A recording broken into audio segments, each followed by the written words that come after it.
अगले 8 महीनों के अंदर अंदर डॉलर में बहुत कमी होने जा रही है और ये बात बताने का एक मकसद है। वो मकसद ये है, आपके पास अगर डॉलर पड़े हुए हैं तो उनको अपने हिसाब से एडजस्ट कर लें। मैं कोई हमें प्रोडक्शन नहीं दे रहा, बिल्कुल आपको ऑथेंटिक बात बता रहा हूँ। और ये भी बता रहा हूँ कि डॉलर की जो कमी है वो 210, 215, 220 तक अगले 7 से 8 माह के अंदर अंदर होगी।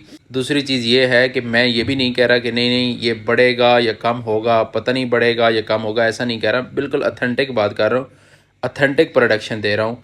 अगले 7 से 8 माह के अंदर अंदर डॉलर में वाज़ह कमी होगी और आप लोग देखेंगे। और दूसरी ये चीज़ है कि अपने डॉलर्स को अपने हिसाब से एडजस्ट कर लें ताकि आप लोग नुकसान से बच सकें। इस खुशफहमी में ना रहें कि डॉलर बहुत ऊपर जाएगा 500 पे, 600 पे। ये कोई चक्कर नहीं है। हाँ, थोड़ा बहुत पंप कर सकता है इन दिनों के अंदर अंदर।